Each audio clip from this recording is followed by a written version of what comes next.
Now it is a privilege and a true honor to welcome our keynote speaker, Professor Beth Simone Noveck.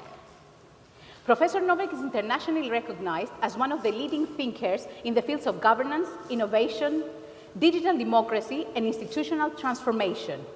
She has served in the White House as Deputy Chief Technology Officer of the United States and has advised governments and international organizations on how institutions can become more open, participatory, and effective. Her work explores precisely the themes that bring us together today: how knowledge, institutions, and society interact to build shared futures, making her presence here especially meaningful. Please join me in warmly welcoming Professor Noveck.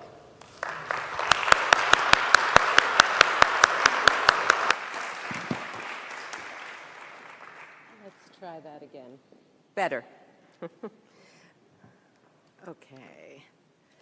Thank you very, very much. Good morning, everybody. It is really a pleasure to be here in Granada. Thank you for that inspiring opening.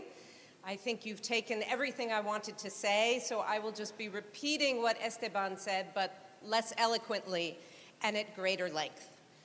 Recently, I finished this book. Maybe some of you have read it. It won the one of the British Best Fiction Book Awards, R.F. Kuang's Babel. It's sort of like Harry Potter meets the university, but it's a little darker and more violent. It imagines a mythical institute of translation. Have you read it? It is all about translators. It is all about translation, but in this case, the role that translation plays in supporting a violent, imperialist, and racist system of domination in Britain. So it reflects, I think, helpfully on the question of what is the purpose of education? What is the purpose of our universities? I had the great fortune to attend one of the best universities in the United States, Yale Law School, considered by many to produce not only some of the top lawyers, but it produces more professors of law than any other institution. But it has also recently produced many of the leaders that you read about in the headlines, that you've heard about in the United States, who are not doing much to advance the rule of law, I would argue, who are in fact working hard to undermine the rule of law. And it has caused me to question, and I think all of us to question, to ask ourselves, what is it that we are doing here? Well, who are we producing? What is the next generation of leader that we are hoping to create, and what are the values that we are imparting? Now, I'm being a little bit unfair about my own institution, but I think it's okay to ask these questions now, because as Canadian Prime Minister Mark Carney said at Davos a few months ago, we are living in a time of rupture. These are not normal times. We are experiencing a crisis in our democratic institutions. Now, what that crisis means, what is democracy? The poet Walt Whitman, more than 100 years ago, said, this is a complicated term. I will not do it justice in the few minutes I have today, when we're not here to talk specifically about democracy. We're here to talk about universities. But without a doubt, we are obviously, and I think all feel, the crisis of truth in our society, the crisis of representation, where we do not feel that our leaders speak for us, the crisis, I think, above all, of institutional effectiveness, the fact that we are creating and sustaining institutions that are not doing as good a job as they need to do to solve today's difficult problems. Whether it's wildfires, or climate change, or pollution, or pandemics and diseases, we are facing myriad crises that are challenging institutions that frankly were designed and built for a much less complicated, much kinder and gentler era. Perhaps that's romanticizing a bit. But again, we are facing tremendous shocks and challenges, and as a result, I would argue our democracies are in crisis.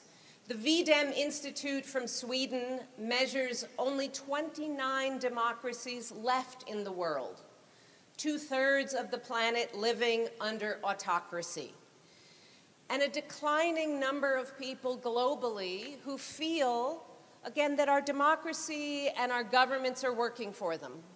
Though we talk about democracy, the idea that we live under a system where we have a right to participate, most people feel they have no voice. They don't have the ability to participate, and increasingly, only those with money have the power, have the influence that we lack in our own system. Now, I would be remiss if in talking about these crises, I didn't mention one of the topics that is very much under discussion here, which is the role of AI. And again, I'm going to be very depressing for a moment, but I promise to make things more optimistic in just a minute. There is a lot of concern, obviously, about what AI means for universities, for education, what it means for society. And if the headlines are to be believed, there is a great deal of panic. The misinformation, the disinformation, the lack of truth that AI has not created, but has helped to proliferate, is a cause of great concern. The fact that today we can simulate, we can recreate humans in a way that is perhaps decreasing, not increasing participation, but decreasing, because we are creating silicone samples, whether it's governments or companies, we are talking to AI instead of talking to one another.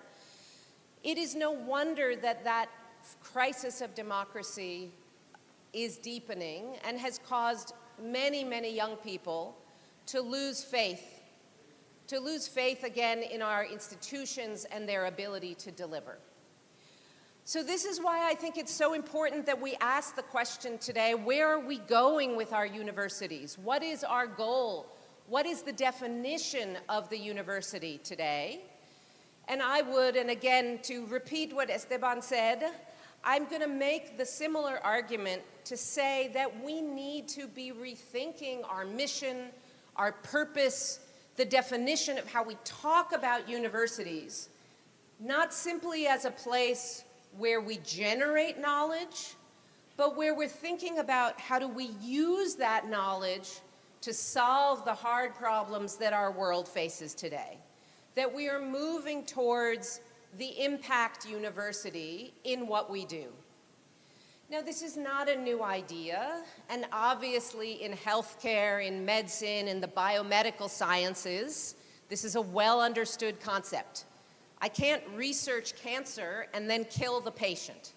What universities have for a long time, especially in medicine, been doing a very good job of translational medicine, of doing research on the bench, which then translates into better outcomes for patients, for citizens, for residents. But I think across disciplines, we need to do better. And I'm not alone in saying this. SAGE did a survey of academics, of researchers and faculty around the world in 96 countries, I think, 96 countries. 92% of faculty say they want to have an impact, that impact matters to them. But an equal number say, my institution doesn't care, my colleagues don't care, my leadership doesn't care, I can't have the impact I want to have. At the same time, our students, as well as our colleagues, feel that there's an important role for us to play in having an impact, especially in an age of democratic crisis, that universities can and ought to do more to rescue our democracy, to address climate change. It's a demand that students are making of us. You have a working group here, right, about sustainability and about climate, because this is not a new idea. And young people want this in their university, and they want it when they get out of university. They would prefer to go to an employer who pays them less if it means they can do well by doing good, that they can also have some positive impact in the world at the same time. Now, I think this is a singular moment, especially for Europe. We are in the US under a tremendous strain. There's a lot of good things happening, and I'll show you some of them in a moment. But I have to acknowledge this elephant in the room, that in the US, universities are being weaponized as part of a political and cultural fight. Universities are being painted as the elite, and we are now going to, as the expression goes, burn down the house to roast the pig. That is to say, there is a very systematic strategy that has been developed for some time now in this policy document called Project 2025. This is the playbook for the new administration. And if you read it, it's hundreds of pages, but if you read it, it talks very specifically about what we see playing out now. Cutting off federal funding to universities, reducing indirect costs, that is the overhead that is provided on grants, taking control of universities, changing their boards of directors, exercising direct political control, and especially getting rid of so-called diversity, equity, and inclusion in an effort to remake universities in a particular political vision, but also in an effort, again, to paint universities now as the out-of-touch enemy of society. And you've read the headlines about the reductions in funding for research across the board for universities. You may have seen the news. This is just from May 29th. When is that? 2 weeks ago. This is an ongoing situation, but now new rules announced saying that no grant will be awarded without political review. So this is a major sea change, but which is capping off a sort of generation-long development of disinvestment, of misinvestment, of the failure to recognize that universities are an engine of economic growth, of job creation, but also of societal well-being. So it's why you see institutions, again, coming back to one of mine, Yale. This used to be the mission statement of Yale, committed to improving the world today. Now, this is the mission statement. Core mission to create, disseminate, and preserve knowledge. They felt under political pressure the need to remove these words and instead to return to this. So I think it is a singularly exciting moment in Europe to have this conversation.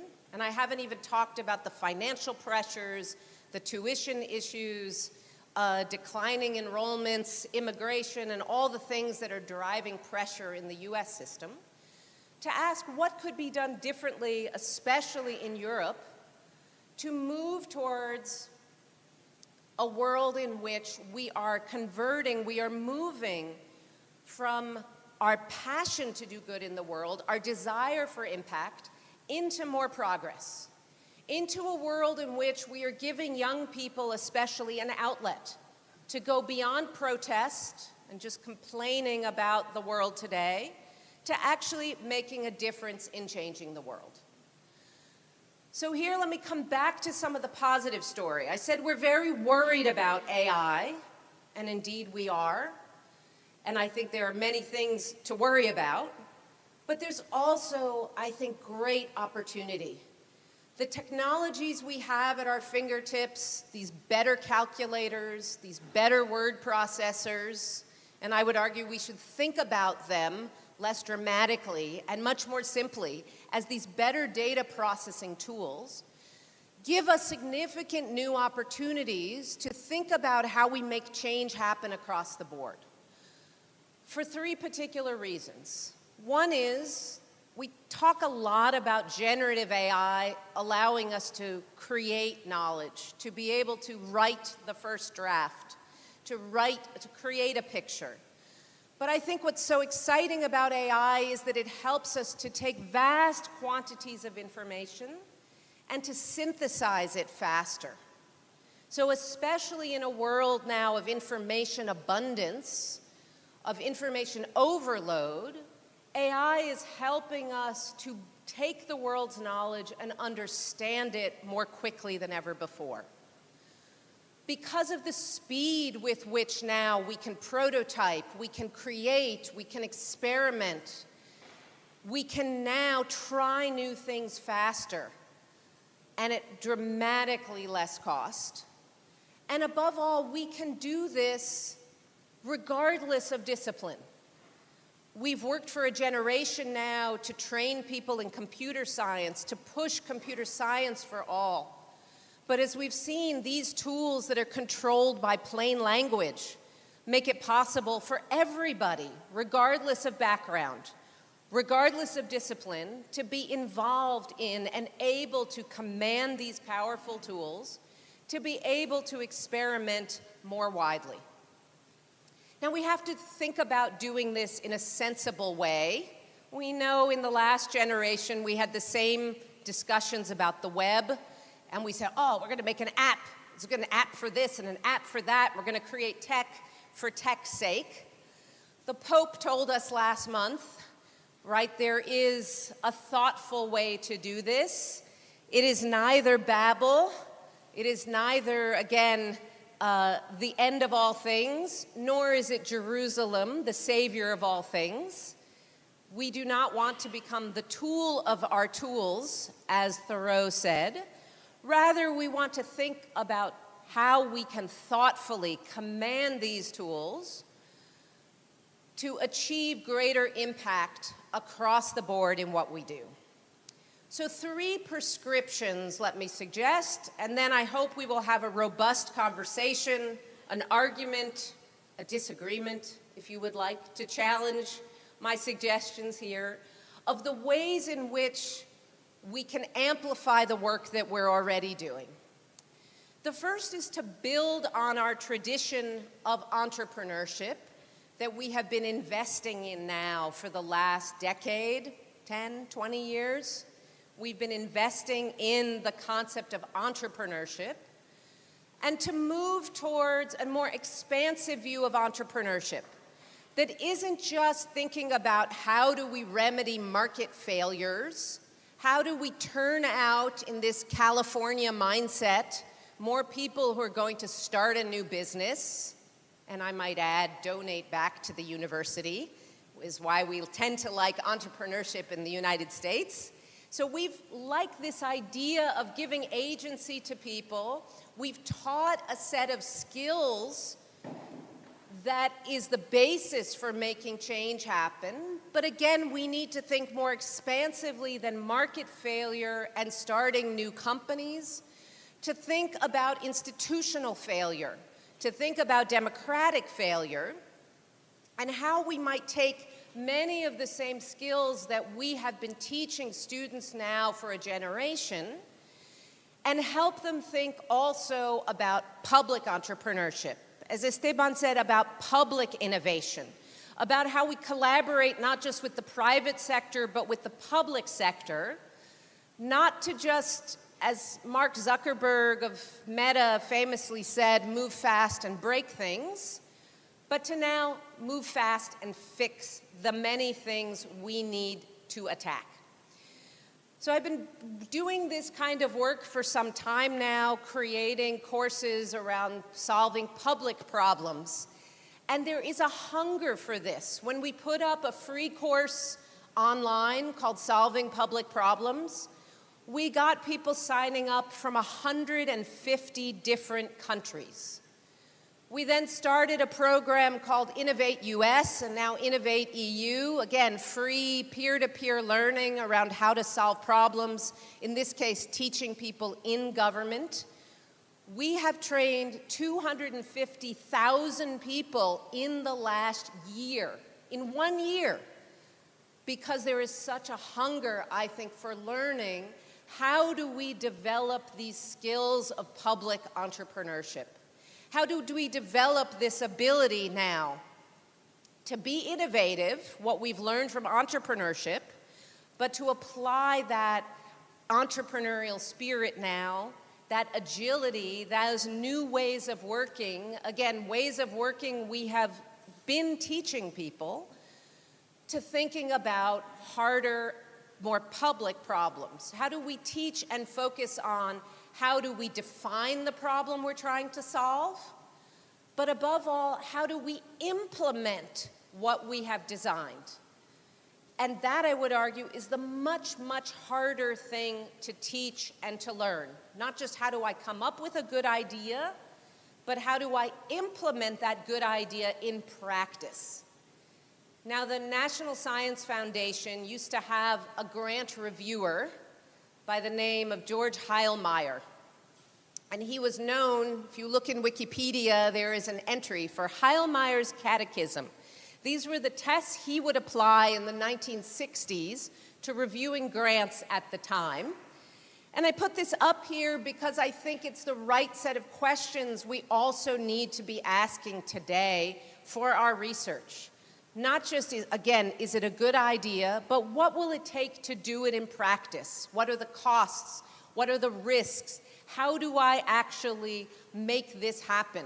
Not just how do I create a vaccine in the lab, but how do I put a shot in people's arms in the field? In the work that I've been doing with my students, we have a program called AI for Impact that we've created, where students take 6 months away from their studies. They get paid to work on building an AI project with a government partner. This is the governor of Massachusetts, and some of the students celebrating the tools that they have built. So when you call to get health insurance now in Massachusetts, the person answering the phone is using a tool that was built by 2 students for the purpose. When you now want to get public money, a state grant or a federal grant, initially in Massachusetts, you are using a tool built by 2 lovely students called GrantWell, a free open source tool at no cost to the taxpayer the government could not have built for itself.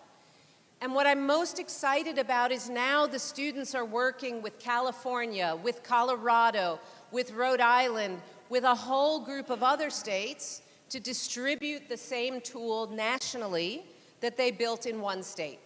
Learning, again, not just how to come up with an idea, not just how to design a solution, but how to deliver it into the hands of real people. If we're going to do this kind of work, we have to be thinking, secondly, about going beyond just critiquing these tools to what we actually do, what kinds of tools we're building, making, and using. Spain has been the leader in this movement around democratic and public AI. Universities have banded together to build large language models here in Spain, the ALIA language model. Other countries have been following suit in Sweden, in Estonia, in Japan, around this movement of what is sometimes called now public AI. You hear a lot about AI sovereignty. In other words, don't buy American AI, buy European AI. That's not enough. We can have bad AI from Europe, we can have bad AI from China, we can have bad AI from the US. But the idea of asking what kind of tools do we want to put into our universities, into our governments, into our schools, into our communities, this is the movement around public AI, around creating tools that are more accountable, that are more transparent, that are publicly governed, and sometimes publicly built, as is the case here in Spain, but where we're asking the question not just what is it that we are building, but what is it that we're using. And this is why I like the term democratic AI. It's asking the question, what are we building AI for?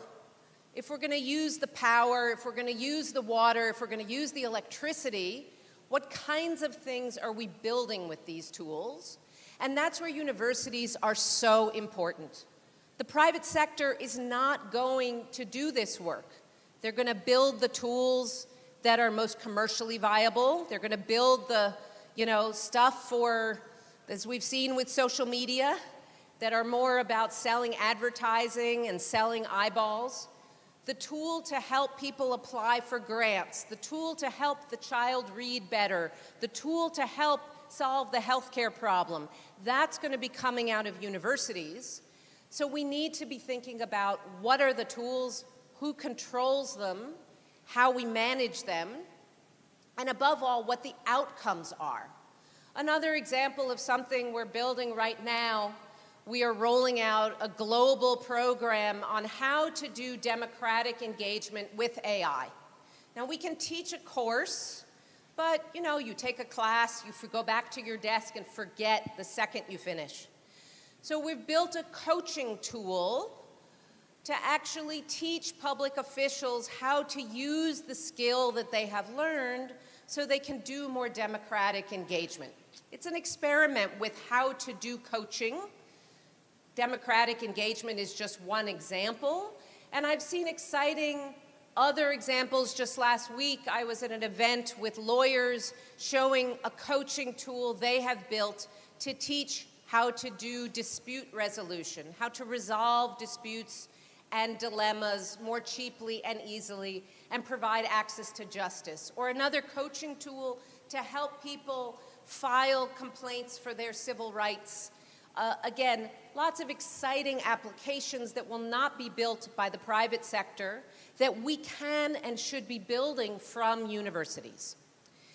Finally and lastly, the last prescription here, and this is not a new idea, we've said this in entrepreneurship for a long time, but we need to continue to think about and to teach how we solve problems with those who are most affected.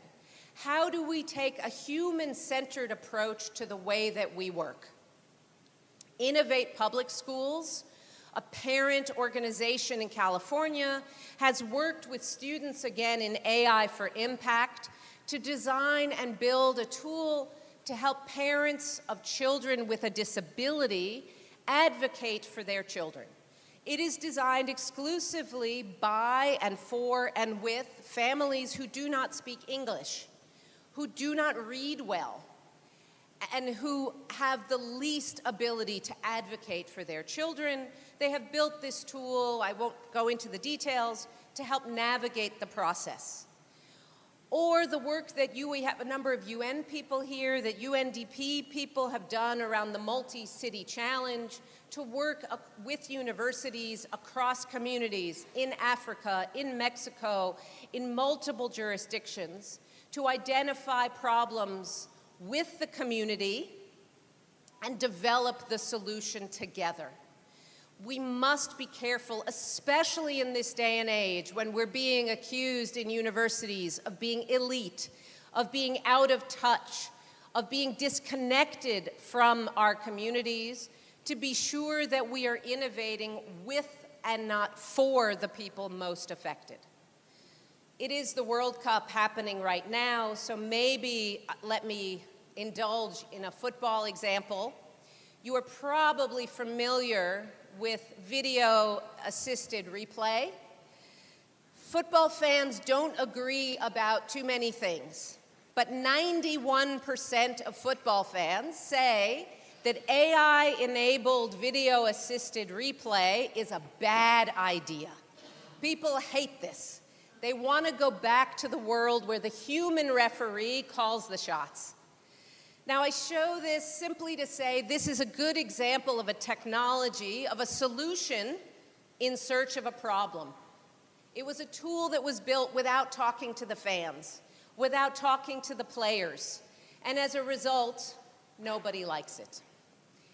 So let me wrap up here to say that I think there are concrete things we can do in how we work, in how we teach, in how we fund, that can help us to get towards this world of the impact university.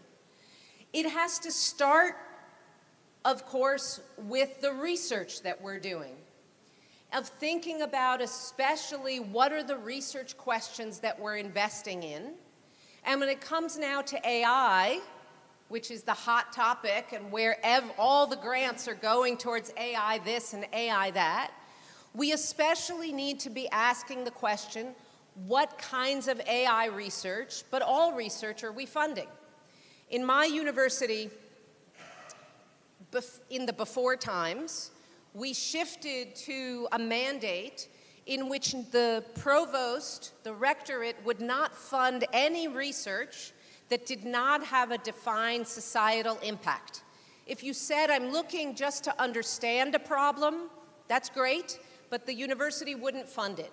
They would only fund it if you could talk about how you would work with communities and with citizens to solve a problem measured in terms of real people's lives. This is, however, not where all the research is going. Last week, this study came out for a research project called Habermolt, named for Jürgen Habermas. This is their image. It is a set of AI lobster agents. Don't ask, it's meant to be funny, I think. But it is AI talking to AI and deliberating about public problems. And they've done a research study, and you can go look at the AI agents and you can play with them. I think this is a terrible idea. It is a very typically elitist kind of research. It's the kind of research that makes us disconnected. When we are doing research that is about AI talking to AI, instead of asking how we could use AI to talk to humans, how we could get humans to talk to one another, how we could solve real problems in the world, my worry is that work like this reinforces that disconnection. And spending time and money on projects where there is no connection to humanity is the danger that we face. Now, it is true, so I think there's a lot to do, and you can argue and debate with me about some of these research questions. I'm not saying we shouldn't have fundamental research or we shouldn't study important philosophical problems, but I think in this day and age, especially in this political reality, we have to be talking about what is the impact of the research that we're doing. We have to recognize that this kind of work is hard to do. We're not organized to do this well in universities. It's hard to hire. It's hard to do the contracts. It's hard to do the kind of work that this demands. And there may be some need to look at the back end, just operations and mechanics of how we do things. It's why, for example, when I set up my do tank, not a think tank, but a do tank, we had to spin out, we had to create the governance lab, my organization, outside the university because we couldn't write a contract inside the university. This is Partners for Public Good, a spin out from Harvard. Even at Harvard, they couldn't figure out how to write a contract with a government agency, so they had to go and create another nonprofit. Healthier Democracy, same thing. Alistair Martin took his work. He's now the Commissioner of Health in New York City, but he had to stand up a nonprofit because he couldn't do it in the university to do the work he was trying to do at the intersection of public health and technology. He couldn't do that easily in the way that he wanted to do. So just, again, some examples of different kinds of things that have started in universities but have had to spin out. You may be familiar with this project out of Pompeu Fabra and this effort to work on planetary well-being. I went to the initial meetings about planetary well-being 10 years ago, and it's launching now today because it is so challenging sometimes to do this kind of work. So we have to be thinking about what are the mechanics by which we enable impact. We have to also think about, as Esteban already told us, about how we're measuring what we're doing, how we're thinking about what is the impact for real people and their lives. Now, there is a tendency, especially with AI, to want to measure impact in terms of efficiency, in terms of productivity, in terms of how we think about measurement in the private sector, cost savings. We need to do better than these kinds of metrics. It's not easy to do, but I would argue that it's imperative that we do it, because we are living under an era of great pressure, especially for universities, where we have, in a tuition-free environment or a low tuition environment, great financial pressure, especially when public budgets are under strain.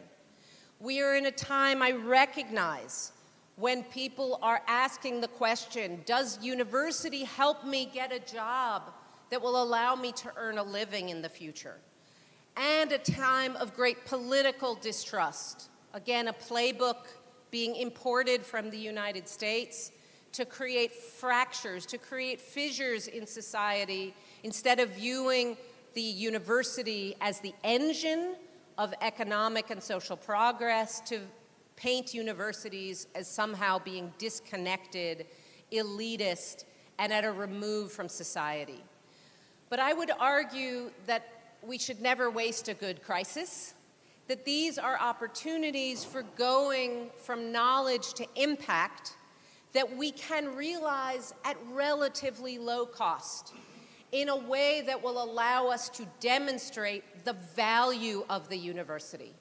We cannot demand bigger budgets. We cannot make the argument that we should get more funding if we cannot demonstrate our value and the impact that we have, which is why I think we need to be thinking of not just about the moonshot we once had, or the moonshot we've been talking about with regard to entrepreneurship and science in the last generation. I think now we need that moonshot for rescuing our democracy. We created things like CERN. We created initiatives like the European Space Agency.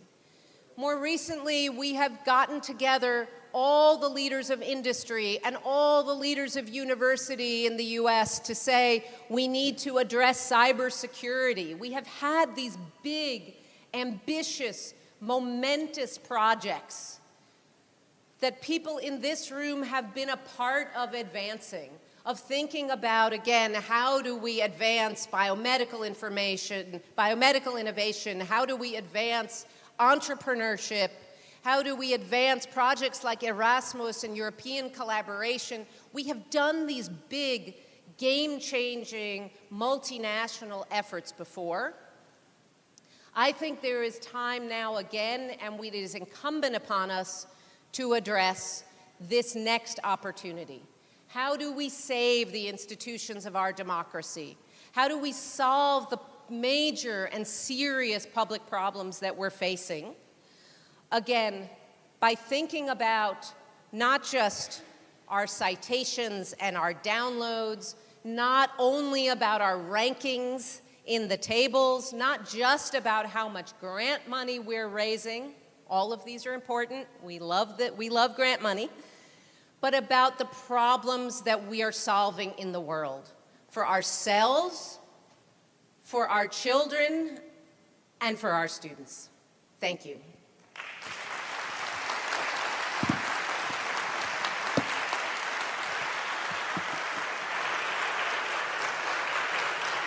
Thank you for this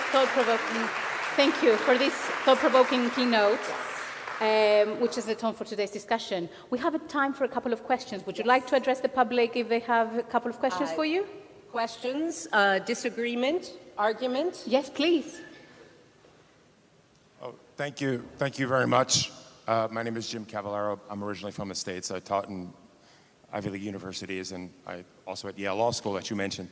And I'm wondering how much of the problem that we're trying to address is not at a higher structural level. How much of this is about the structural problem of the U.S. university, where if you look at how quickly Yale capitulated, I'm going to paraphrase, from let's change the world to let's go back to the library and write texts that almost no one reads. When you look at how quickly that happened, how much of that is a function of the fact that US universities, private ones, are fundamentally multi-billion-dollar real estate holding companies that also are engaged in education, that are also simultaneously, worst of both worlds, dependent on the federal government. How much of the problem, and the same with AI in the United States, where it is very weakly regulated, much less than in Europe, much less than in China, because Silicon Valley, many say, has significant, if not excessive, impact on US governance. How much of the problem, here's the meta-think question, you're a meta-think person, how much of the problem is the structure of AI, privately run in the United States without regulation, and universities that are dependent on their financial outcomes and also dependent on governmental policies?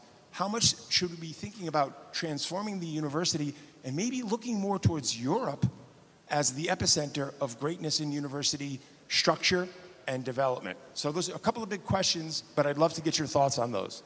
Okay.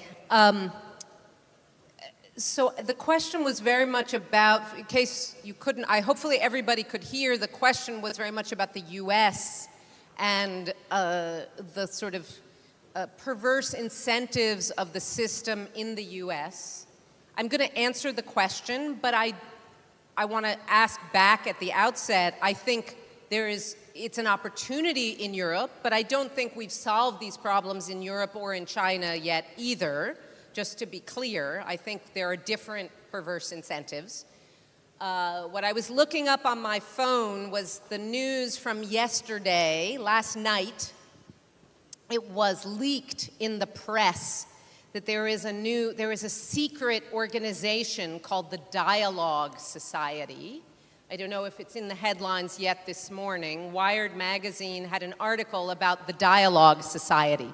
Dialogue Society is Peter Thiel, the billionaire libertarian from the US, who, by the way, gives scholarships now to children in high school to prevent them from going to university so that he says, I'm going to educate you better than a university will. And what was revealed is that who is going to this Dialogue Society? Leading politicians, but also leading professors. There's a list of, and it is a very similar list, I might add, to who's in the Epstein files also.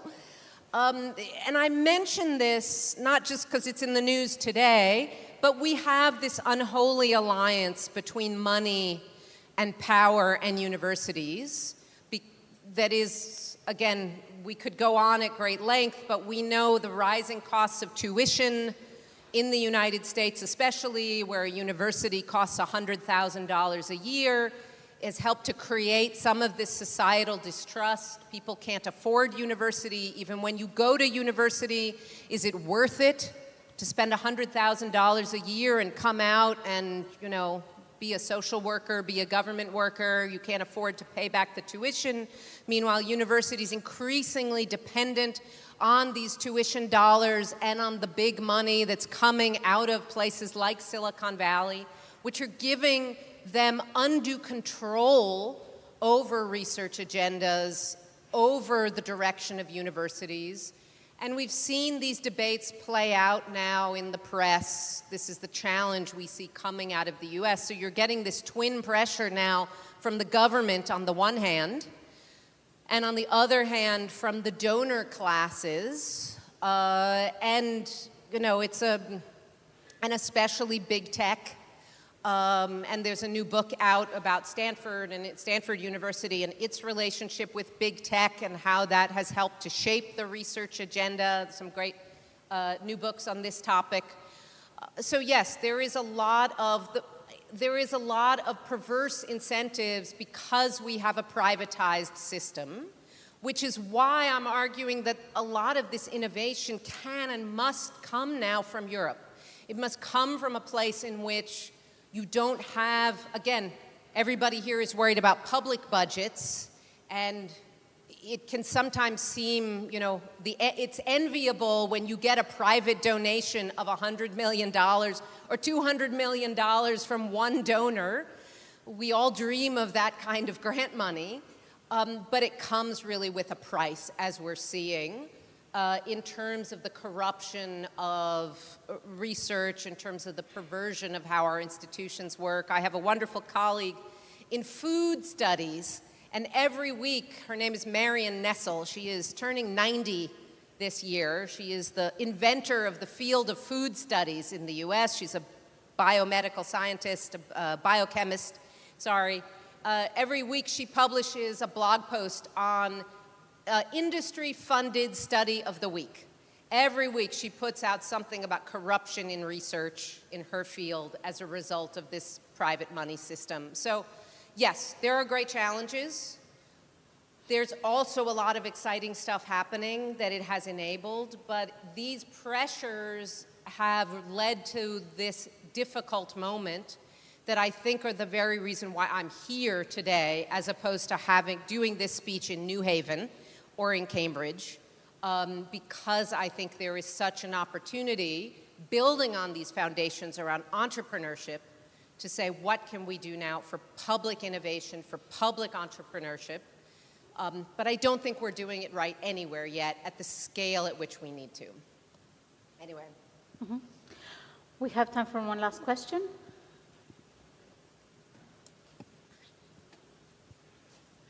Thank you so much for your talk. I'm Coco Norén. Take several questions. I can answer briefly if you want. Sure, if you want. Yes, Yeah, of course, of course. I can be brief. Yes, please go ahead. Okay.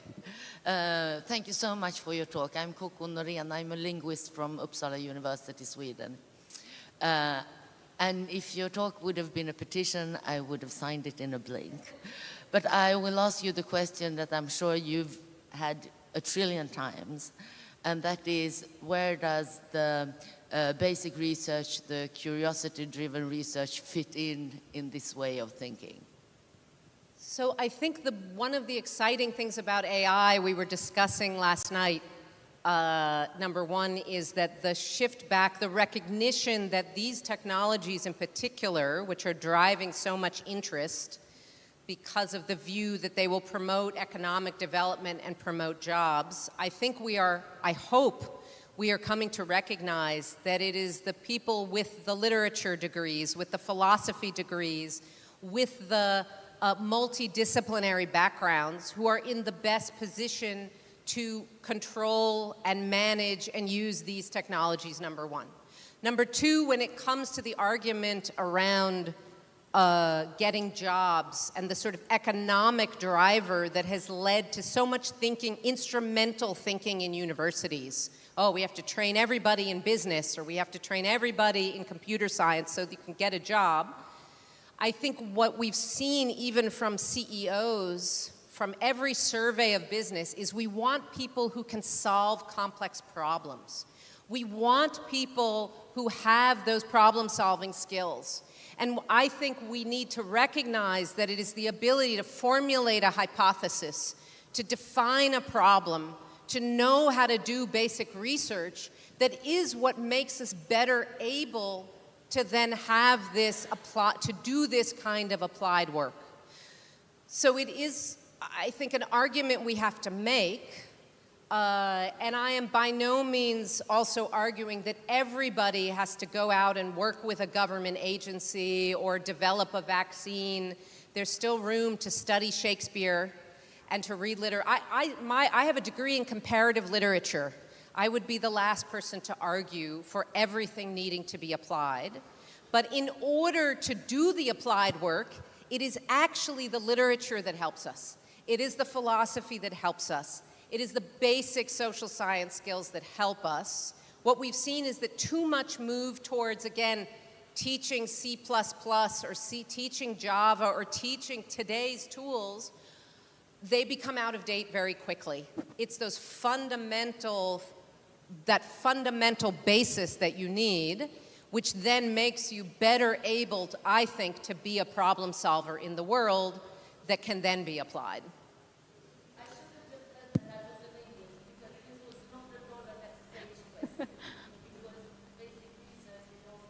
Yeah, no, I know. And the fact that I studied literature is only meant to reassure you.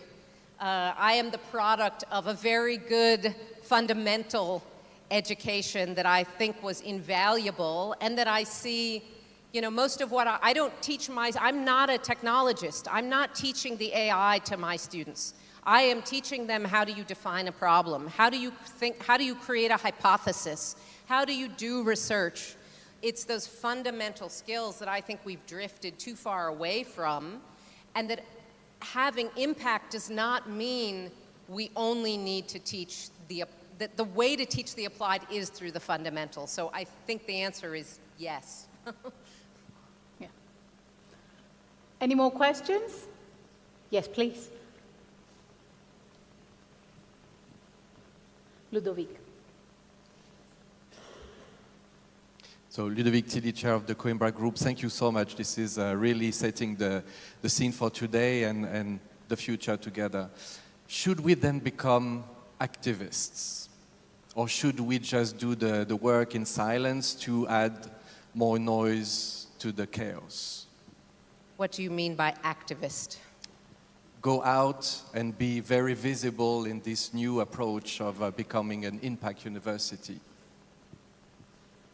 So you're the boss here. So I'm asking you, what should we do?